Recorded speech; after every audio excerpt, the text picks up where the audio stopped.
Hey nerds, just got finished watching the third episode of Luke Cage. Who's gonna take the weight?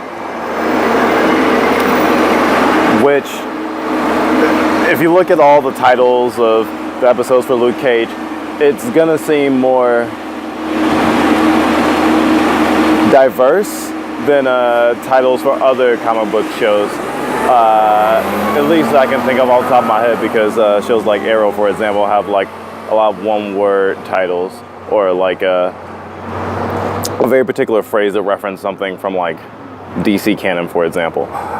With this, it's more referring to, I don't want to say like euphemisms in like the black community, but at the very least ideas that are more, I don't know, solid, and a kind of, I don't want to call it like I'm masculine anyway, but yeah, black masculinity is a very big thing in the show, and it's definitely reflected in the titles. And for this episode, Who's Gonna Take the Weight, is obviously an allusion to drugs. Usually when talk about weight, they're talking about drugs. But in terms of a superhero, that usually means the weight of the world, weight of responsibility, which is also something that runs very common in this episode. People's responsibilities to others, like the responsibility of the police to uphold the law and do things in a way that is fair and just, which is against what vigilantes do, because I mean, if a cop's doing their job to the utmost, they can't technically let a vigilante do their thing. But then vigilantes also have a responsibility to whatever their moral code is, generally, not anything else. And Luke Cage's responsibility seems to be pushing him more and more to do things that are hard. At least things that he wouldn't have done just for his, to help him personally. The fact that, spoilers for the episode. The fact that he stole money to make sure Pop's shop runs, and to make sure that his landlord is taken care of, especially considering she let him live under the table, even though he's like a fugitive or whatever. Really speaks to his moral code, and basically like, you know, you do me a solid, I'm definitely gonna do you a solid. I hope it doesn't sound bad of me, referencing like the black community and things like that, because of course this is a show populated by black people. But I think it's really important to recognize that this is probably a pretty realistic approach to how it would probably be to have this sort of thing happen in Harlem. And their references to like the wider DC universe with like Thor and Iron Man are always generally throwaways for these shows. But I think it's particularly important to note that, you know, there are a lot of people on this show who are willing to do very, very vicious things, who have no superpowers or shit, even any necessarily like martial arts training. You know, they just got hard by doing hard things. Be that as it may, I know that regardless of the emotional impact, other characters, deaths or injuries or them being in danger is, I can see a person having a problem with Luke Cage as a hero, being that he's invulnerable. So, I mean, unless you have an enemy that basically goes for the jugular in terms of a weakness he might have, say if, you know, he was fighting an enemy that was psychic or, you know, something like that, I could see people having a problem with, oh wow, Luke Cage is never going to be in danger.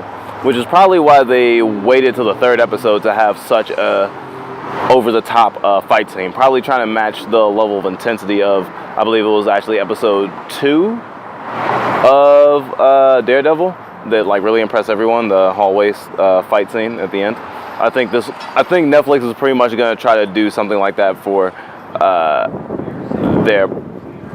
their Marvel properties. Like kind of an epic fight scene that's filmed in a very particular way, that just gets you just jonesing for more, and kind of makes you think of like the Ray Redemption or something. But, you know, of course, an invulnerable hero like Luke Cage or say Superman always has the problem of loved ones. And if you got people you care about, then they're going to get hurt.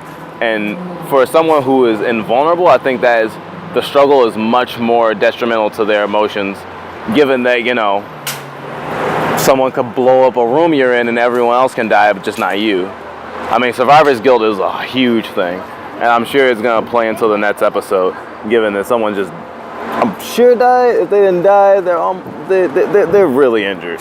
There's no way that people are getting out unscathed from that final scene. It's funny, I'm talking about spoilers, but then I'm beating around the bush in terms of what happened. I don't know, I like being vague. It's cute. I think that it's really cool that Cottonmouth's sister actually has her own kind of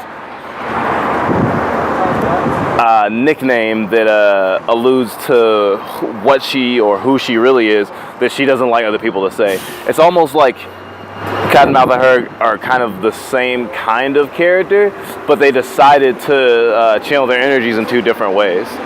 One towards crime and one towards politics. Although they're both criminals, so, I mean, one's just a lighter shade of gray. I think that was cool. I think the reveal of a new villain was pretty awesome. And I think that their name is actually could have been foreshadowing, because I remember hearing that person's name over and over again and thinking, that's a kind of a cool name. And you know, people have to have like interesting names if you're gonna refer to someone only by their last name. And I was like, man, that is kind of a cool name. I like that. It's cool that that character just has that name. I wonder if maybe they're a character from the comics. Maybe Luke Cage's love interest, Missy, is also from the comics. I don't know. I should do some research. However, her partner's true nature totally made my jaw drop, and not in such a way as like, oh, his personality doesn't reflect what he did, but it was just like, oh man, that was the perfect moment, especially when I thought it was just kind of like that, man, maybe he's just a heart of gold kind of character, especially after they try to sing you off, giving him a speech about, oh, vigilantes doing my work for me? That sounds great.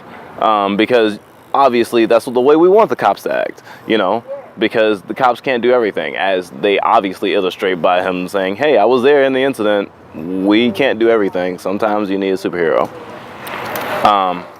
Which is, I think, a really great approach to the realism of a world with superheroes, because the world's still not perfect.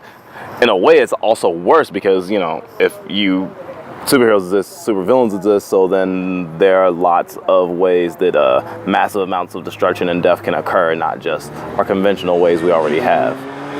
Or I guess in their world, superheroes are conventional, so it's just higher stakes overall.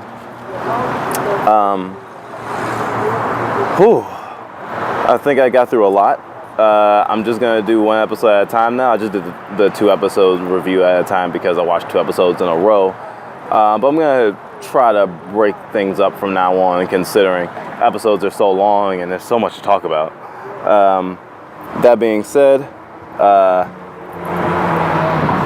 I hope you keep watching Luke Cage. See you, nerds.